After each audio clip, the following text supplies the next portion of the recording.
Hey, everybody, it's me, Steve Schnee. Hey, and I'm Mike Schnee. And you're watching That's What Schnee Said. I think it's time we knocked it right in the head. That's what Schnee said. Not recorded in front of a live audience.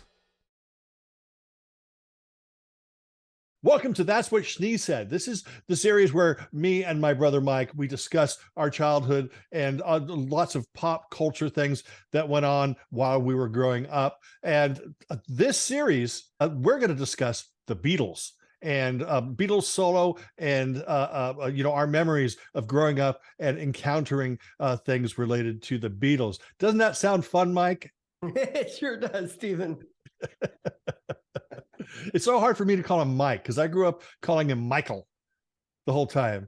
So but anyway, let's start out here. What is your first memory of the Beatles? I seem to have, and this is convoluted as all hell, but just these very faint images of something that looked very similar to the stage on the Something New album cover. I remember seeing them on TV in a stage like that. And we're talking very, very young. Did I see a news clip of them in the, mid to late 60s? Do I remember them on Ed Sullivan in 65 or whatever? I don't think that I remember that young, but what are your earliest memories of the Beatles? I don't have any like first memory, but I know that I certainly remember all the Beatle rings that you would find. You put in the little gum machines, put a quarter in there, or what probably was a penny or a nickel or whatever. I remember that. I remember the Beatle wigs. I remember like the Meet the Beatles album for sure. Beneath the Beatles? Meet the Beatles. The Beatles. That was the Beatles' first album that was released on Capitol here in America. I thought you said Beneath the Beatles. I'm going, no, we're not talking about Planet of the Apes this episode. Beneath the Planet of the Beatles. Yeah. It's just so weird how I have that visual. And every time I looked at, growing up, what people need to know is that when we were growing up, all of our Beatles albums were always secondhand from our parents. I remember one Christmas, and I don't remember what Christmas it was, getting Beatles 6. One of us got it and unwrapped it. It was wrapped. And it was quite obvious that it was like, you don't want this anymore, Dad. It was obviously not a new one. But we did get new Beatle albums along the way because Dad always had stereo copies and we had mono copies. And he always said you could not play. We had this small record player that was monophonic. And Dad would always say, well, you're going to ruin a stereo record if you put a stereo record on there. And I to this day, I have no idea if that was true. It might make sense. I mean, the grooves might be different and whatever. I have no idea. But I mean, even like I distinctly remember when Dad drove up to the store to get Revolver. He got Revolver, a stereo copy, and he bought me the mono version of the mono version of Yesterday and Today. You see, when we were kids, we shared a room and we shared a record player.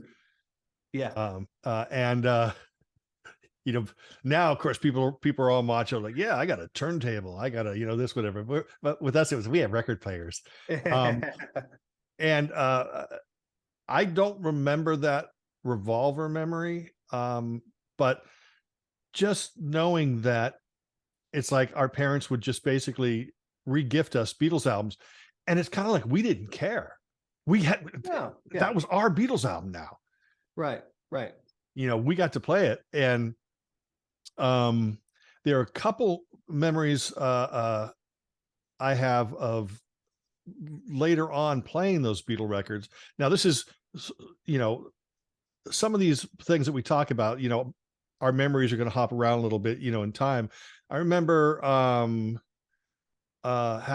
Something New, Things We Said Today. That skip.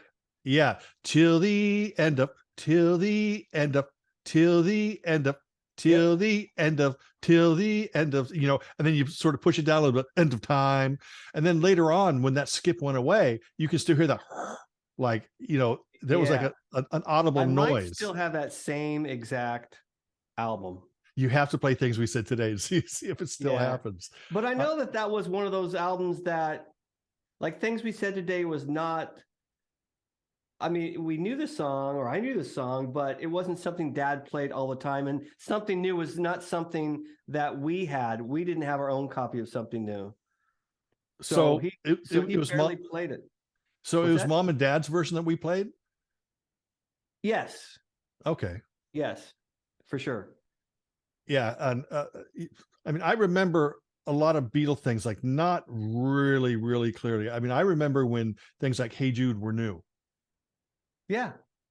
You know, and I was just talking to somebody the other day about how songs like Let It Be, Long and Winding Road, we were alive, you know, I was alive for 6 years before those songs were even in existence. And now all these songs, they seem like they are, you know, just as important to everything as like the Great American Songbook. Absolutely. You know, you're going to have, in fact, I was talking to my friend Julio on the phone, and might have even been this morning. It's crazy to think that, you know, we were alive before Yesterday was even created. We were alive before Let It Be, you know, we were alive before, you know, and we were alive when the Beatles were together, you know, growing up.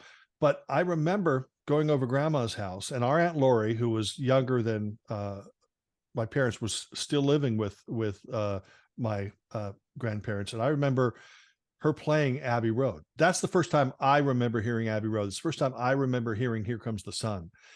And I remember loving Here Comes the Sun so much that I had to play it a couple times or whatever. And I kept hinting to her that I wish I had this album. In my head, I'm going, God, if I say this enough, she'll just give it to me.